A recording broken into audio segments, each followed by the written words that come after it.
Bonjour et bienvenue sur Brainstorming. Aujourd'hui, première découverte de Mock. La NES.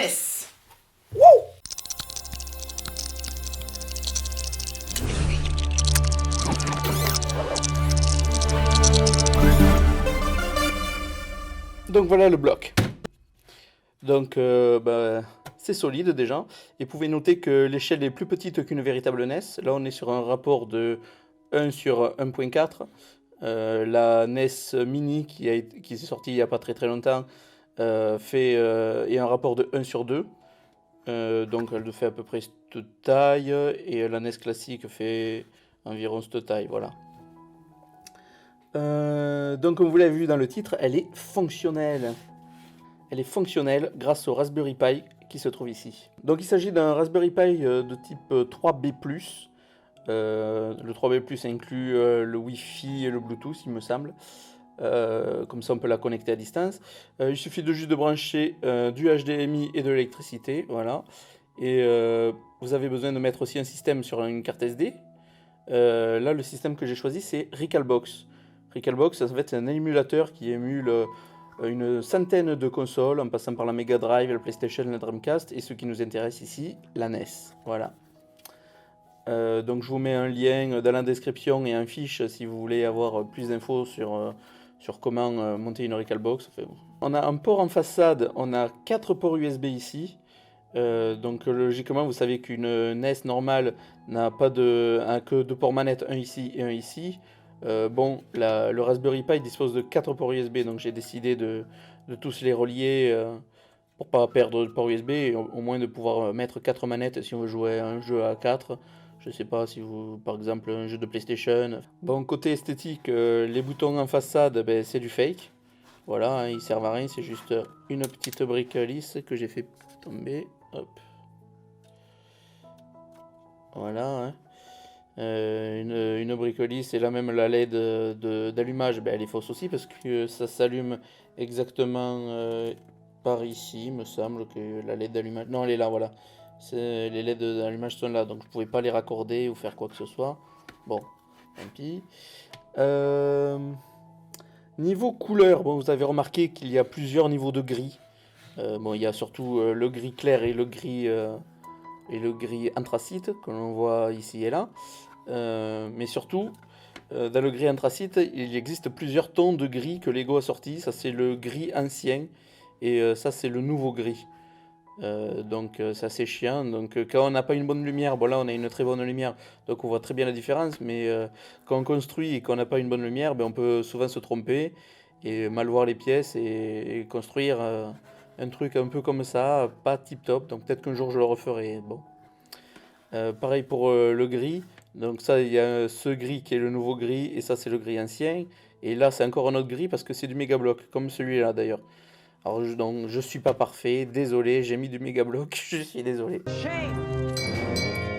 Pour les autocollants qui sont ici, c'est du Photoshop, hein. J'ai pris vraiment les motifs qu'il y a sur une NES. Je crois que j'ai pris une photo de NES que j'ai réussi à détourer, et puis j'ai remis sur du gris qui était le plus proche de la brique, mais bon, avec l'imprimante qui était pas top, ça a pas fait un truc, voilà.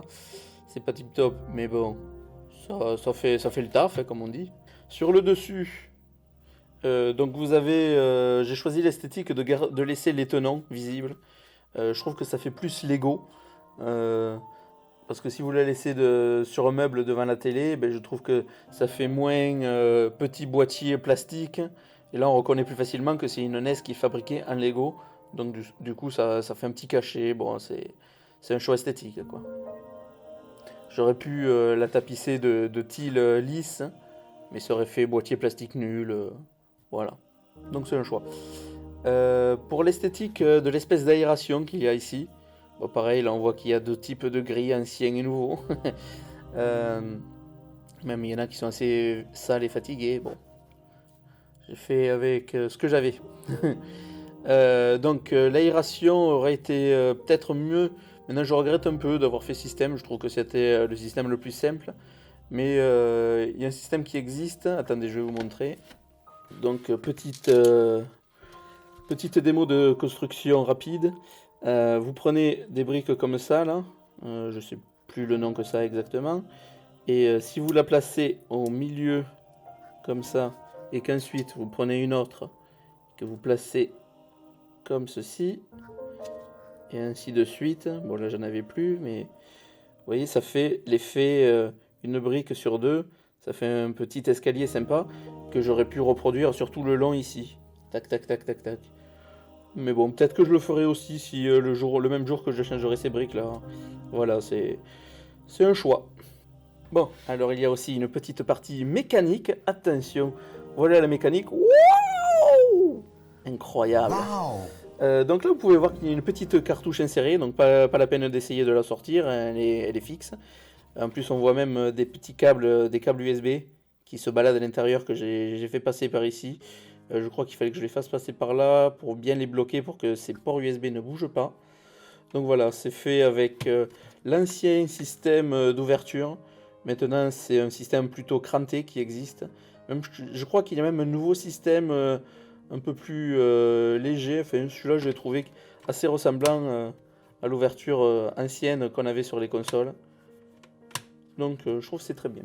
Alors, pour les câbles, d'ailleurs, en parlant de câbles USB, ici, bon, attendez, je vais ouvrir un petit peu.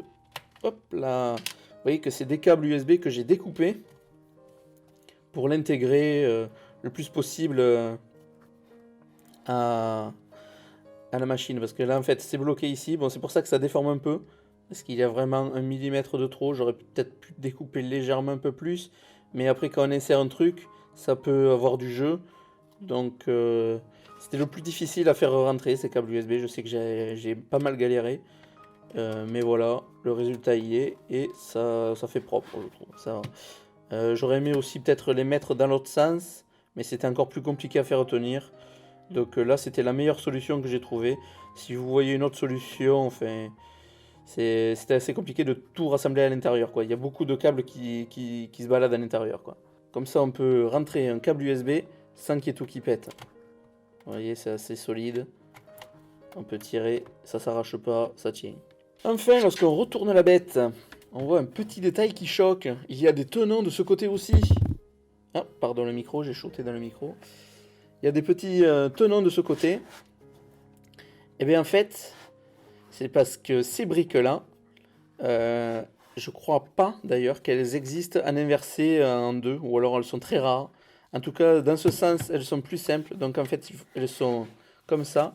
Et si vous voyez ces briques-là, ce sont des briques qui sont des deux côtés avec des tenons, ce qui a permis d'inverser la structure. Et tout ça en fait est inversé. Et idem de ce côté. Voilà. Bon, logiquement, j'aurais dû continuer là, mais bon, là, il y a le Raspberry Pi, donc je pouvais pas mettre de briques devant, ou alors mettre un truc, mais ça aurait été trop lisse, et j'aurais plus eu accès à la SD, donc pareil, là, j'ai dû être limité par le matériel, et j'ai fait comme ça. Et ensuite, pour les pieds, eh ben, c'est 4 briques des Bot Stud, que ça s'appelle, les Bot Stud, tout simplement, voilà, comme on trouve sur les bateaux à l'arrière, ce qui fait des petits pieds, et voilà. Passons maintenant à la manette. Beaucoup plus compliqué à fabriquer que la NES elle-même. Déjà, il faut acheter 2 manettes. J'ai dû acheter 2 manettes, une officielle pour avoir cette coque là en fait, avec Nintendo marqué, et une manette non officielle pour l'avoir en USB, pour pouvoir la connecter. Donc une manette qu'on trouve à 8 € sur Amazon, qui sont assez moches. C'est pour ça d'ailleurs que j'ai gardé les touches.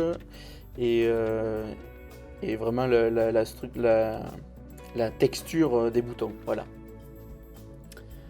Bon, je vais pas vous l'ouvrir parce que c'est assez un enfer pour la refermer, mais il faut commencer donc à monter. Enfin, j'ai commencé à monter une structure, donc vous voyez, c'est une structure impaire parce que la taille est impaire, donc ce qui est assez compliqué à monter.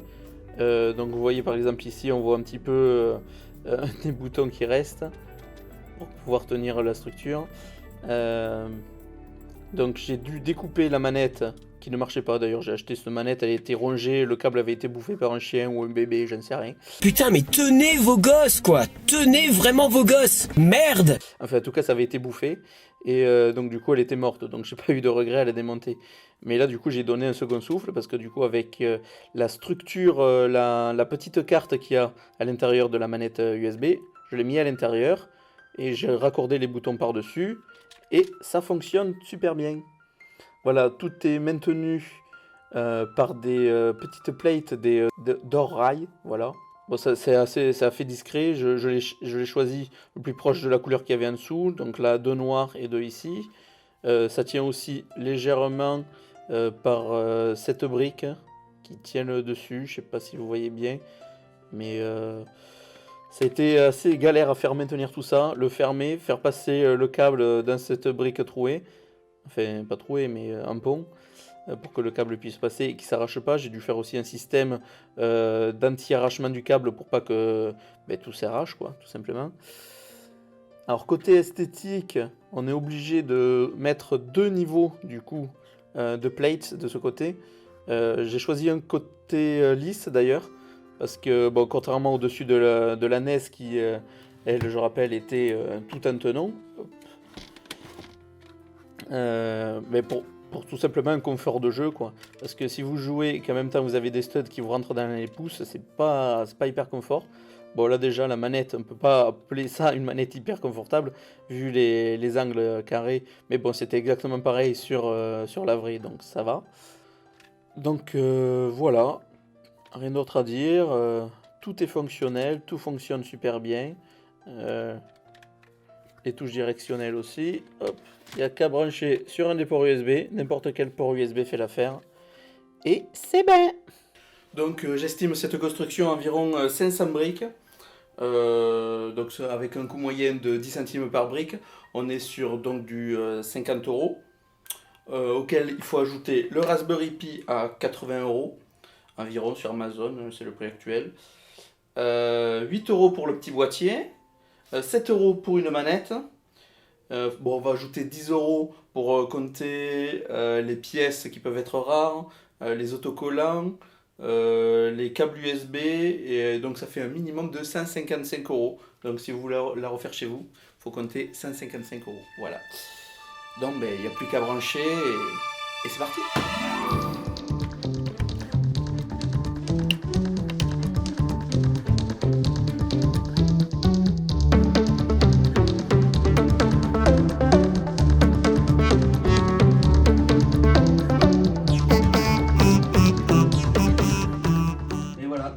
N'hésitez pas à laisser un petit commentaire et à partager cette vidéo, ça serait bien, c'est la première, je suis mort, donc ça serait sympa. Donc j'ai pas mis le son parce que sinon ça va faire des problèmes de droit d'auteur. Voilà, bon, abonnez-vous, commentaire, tout ce que vous voulez, et à la prochaine. Plus, bonne construction. Mario time.